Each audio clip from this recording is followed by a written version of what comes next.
ঘুরতে যাওয়া মানেই তো ফুচকা খাওয়া, আর ঘুরতে যাব ফুচকা খাবো না সেটা কি কখনো হয়? আর সেটা না খেলে কি ভালো লাগে? হ্যালো গাইস, আসসালামু আলাইকুম। কেমন আছেন সবাই? আশা করি আল্লাহর রহমতে ভালো আছেন। আমিও আপনাদের দোয়ায় ভালো আছি। এই যে ঘুরতে যেয়ে ফুচকা খাওয়ার পরে আসার পর তো মুড়ি নিয়ে আসছি। সেদিন কাজে কি হয়েছে, শুধু খাই খাই মন করতেছিল। বাসায় এসে সবাই মিলে ফুচকা খাই আসছি, আসে আবার বাসায় সবাই মিলে এই যে ঝালমুড়ি খাচ্ছি। মুড়িটা যে এত মজা হয় আঙ্কেলের হাতের।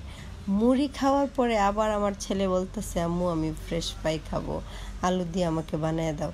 জানি না সেদিন কি হয়েছিল, বাইরের খাবার খাই আসছি, মুড়ি খাইছি, তারপরে আবার ছেলে বলতেছে আম্মু বানিয়ে দাও। আমারও ইচ্ছা করতেছে, হ্যাঁ আমারও খেতে ইচ্ছা করতেছে, তাই আমিও তৈরি করে ফেললাম, তৈরি করতেছি।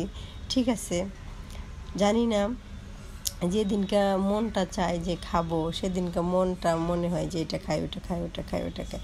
তাই আমি আলুগুলো ভালো করে কেটে ধুয়ে একটু মরিচের ফাঁকি, একটু হলুদের ফাঁকি, একটু লবণ, একটু গরম মশলার গুঁড়া দিলাম। দেওয়ার পর একটু সয়া সস, একটু লেবুর রস দিয়ে তারপরে আমি এখন একটু মাখাজাকা করে নিচ্ছি।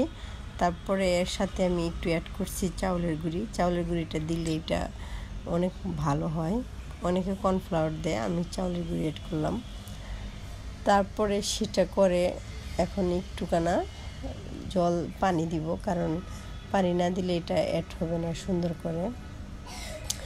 তাহলে মনটা সেদিনকে মন হয় যে এটা খাই, ওটা খাই, ওটা খাই। কিছু কিছু সময় মনগুলো আসলে এরকম করে, তাই মনটা খেতে চাইলে তাকে খাওয়াইতে হবে, কারণ এ দুনিয়াতে আসছি আর তো আসবো না, একদিন চলে যেতে হবে। তখন এ মনটাকে কে জবাব দিবে? আমার মনের জবাব আমারই দিতে হবে যে আমি এটা খেতে চেয়েছিলাম, তুমি আমাকে খাওয়াও নি। আমার বাবা বলতো যে মনে যেটা চায় সেটা সবসময় খেয়ে ফেলবা মা, কারণ পৃথিবীতে একবার আসছো, বারবারে আসবা না। তখন এই যে এই কথাটা আমার মনে পড়ে, সেই জন্য আমি যেটা মনে চাই সাথে সাথেই খাই। আর দেখেন আমার বাচ্চারা কি খুশি, মাশাআল্লাহ, মজা করে খাচ্ছে, আর আমিও সাথে খাচ্ছি বসে বসে। আবার টিভি দেখতেছি, খুবই ভালো লাগতেছিল। ফ্রেশ ফ্রাই খাচ্ছি আর টিভি দেখছি। আর এদিকে দেখেন এই ইলিশ মাছ রান্না করতেছি আমি। ইলিশ মাছটা কষাইয়ে নিচ্ছি। কষাইয়ে নেওয়ার পরে আমি এটা এখন এই যে আলু আর ডাঁটা দিয়ে রান্না করব। আলু আর ডাঁটা দিয়ে তো অনেক ভালো লাগে। কার কার পছন্দ ইলিশ মাছ দিয়ে আলু ডাঁটা দিয়ে পাক করলে? আমার কাছে তো অনেক ভালো লাগে। আমি আলুগুলো রেখে ডাঁটাগুলাই খাই মনে হচ্ছে।